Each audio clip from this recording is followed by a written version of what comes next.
Okay, we're back with my second book review. And like I said in my last video, I'm going to be reviewing The Wild and Free Family by Ainsley Arment. I read her other book, The Call of the Wild and Free, I think about 3 years ago. And I loved it. It was my first ever homeschool book that I ever read. And it got me on a whole slew of researching homeschooling theories and different ways of homeschooling and parenting. And no, I do not have any kids yet myself. However, I work with kids. I'm a full-time nanny and house manager for a family. And so I so enjoy parenting books, and what I want to do most in life, my dream job one day, is to be a mom myself, and I want to be a homeschool mom. And so I don't know, people might think that it's weird that I like to read parenting books and homeschool books. I don't even have my own. I literally started reading homeschool books and parenting books before I even met my husband. So it's a dream job of mine, and like any dream job, I think that it's important to study and educate yourself before you have it. So it's kind of like I'm putting myself through like my own homeschool mom education before I get the job. But anyway, so this book, The Call of the Wild and Free, or I'm sorry, this isn't The Call of Wild and Free Family. Call of the Wild and Free was a few years ago. It's over there actually. The green one. I liked it. I enjoyed it. I love Ainsley, and I love the Wild and Free movement. It really is all about preparing kids and letting them be outside. Kids need to be outside like 6 hours a day, and just Wild and Free movement is all about like going with your kids at their own pace and going with what they enjoy. And if your kids are really into, I don't know, Little House on the Prairie. Everybody loves Little House on the Prairie. I have it right there. It's over there in the corner. You're gonna read Little House on the Prairie, and you can teach every subject from Little House on the Prairie. You can go to Laura Ingalls Wilder's house. You can learn math through Little House on the Prairie. So like going through finding what your kid loves and then teaching every subject through that at their own pace. That's kind of a little bit of a gist of what Wild and Free movement is about.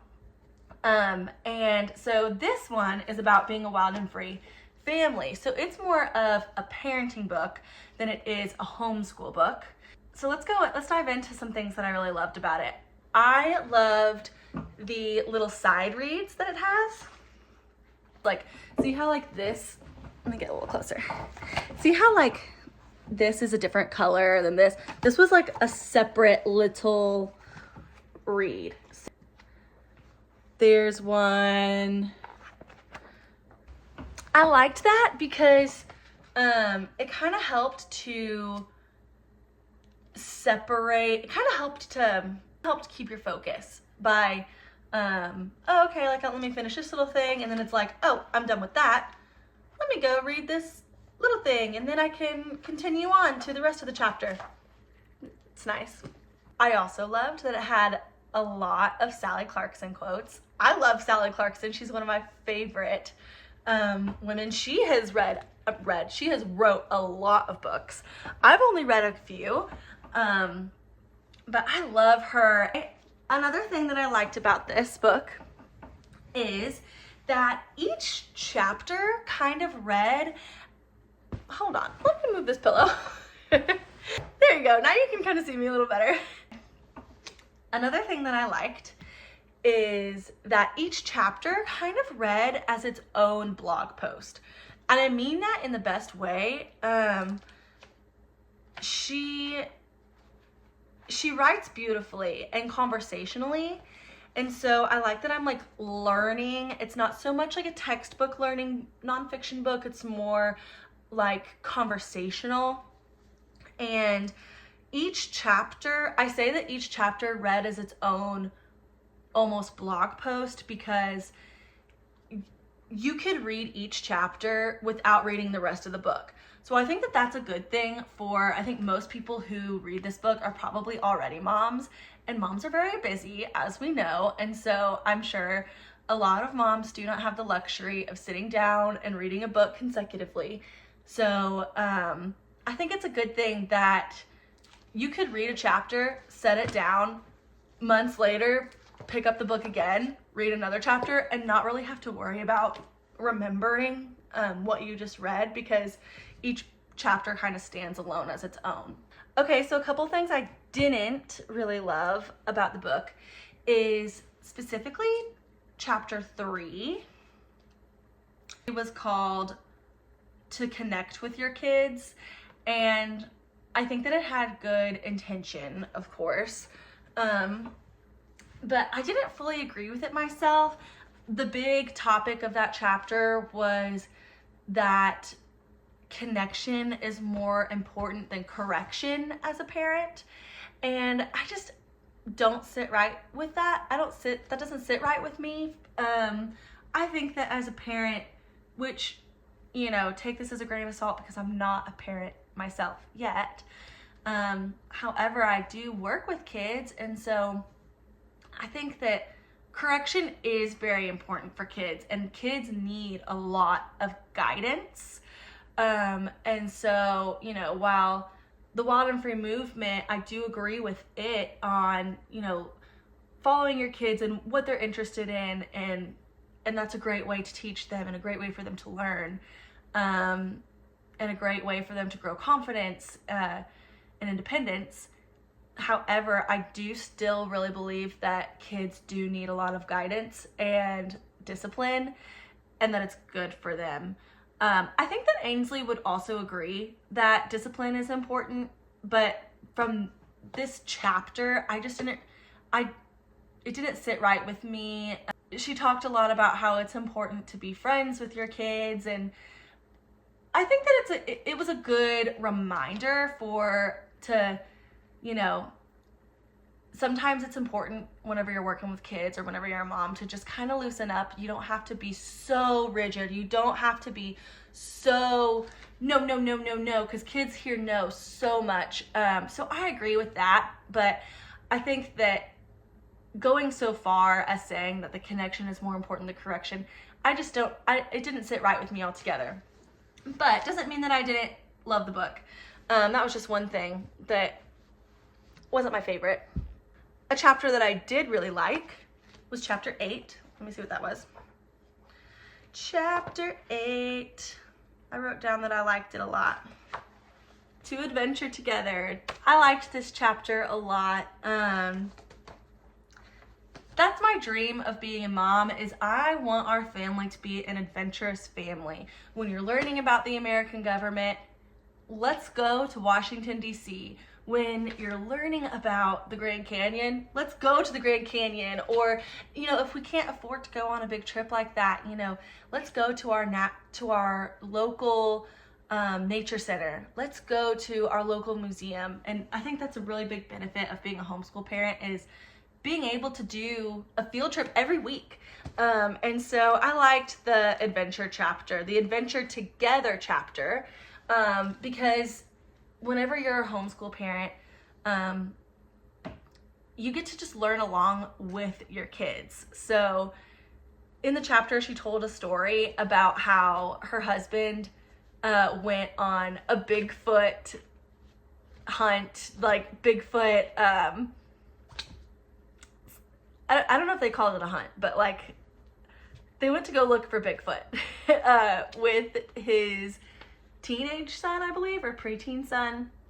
And that's just a part of like their kids loved the show Finding Bigfoot. And so he was like, hey, you like that? I'm going to schedule something. We're going to go look for Bigfoot ourselves. So just being really hands-on, and instead of sitting and with pen and paper, really fostering adventure and giving your kids the space to be able to adventure and adventuring along with them. I liked that concept a lot. I also I can tell that Ainsley is the author.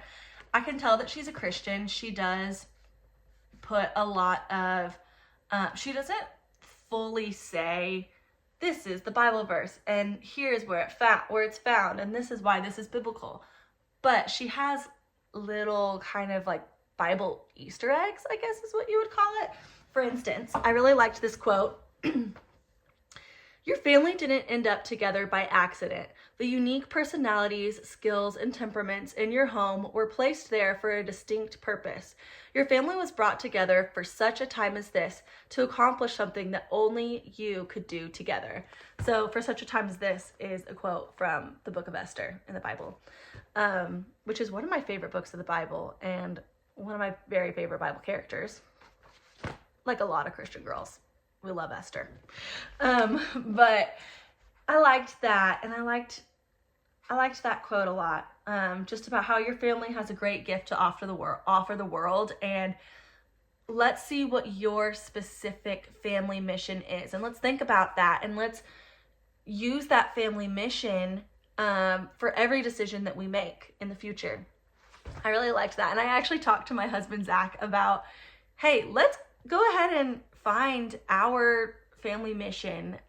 So we're kind of talking about that. And of course, as Christians, our family mission is to glorify God. But how do we see, what gift did God give us specifically to be able to do that? So she didn't fully say all of that, but she kind of alludes to that. And that's what I got out of that chapter, or out of that piece of the book. So liked, she compared parenting to gardening, and how as a gardener you don't really pay as much attention to the seed of the plant. You pay attention to making the soil healthy for it to grow. So this is a little quote that I liked.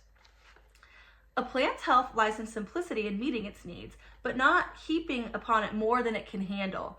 Isn't that true? I have killed a lot of plants by overwatering it. So not giving it more than it needs. The same is true for children. Just as soil needs air with gaps and room to breathe, our children also need room to grow and move. So she also talked in the book about, in another part, not directly with this quote, but it is cohesive with this part of the book, that kids need to be bored. And let your kids be bored. Let your kids use that muscle of boredom to entertain themselves, because that's an art that is being lost with kids. And even I see that with myself, not knowing how to be bored, feeling like, oh, I'm getting ready, I need to listen to something. So that's something that I need to work on myself, is learning how to be bored, seeing what I'm going to do with that time. And same goes for parenting. Give your kids room to breathe, room to be bored. Give them healthy soil to grow in, and see what they do. So overall, I give this book 3 stars. I really enjoyed it. There were some things I didn't completely agree with, but when are you going to agree with every single thing with anybody? So I liked it a lot. I think my next book, let me go get it from my bookshelf. Okay, found it. My next book that I'm gonna read is In Order to Live, A North Korean Girl's Journey to Freedom. I don't know if I'm gonna say her name right. I think it's Yamni Park. I have heard her in different podcasts and cried, real tears, just listening to her talk about her story. And so I'm really excited to read her story in detail about her journey to freedom to America from North Korea. So that'll be the next review. See you next time.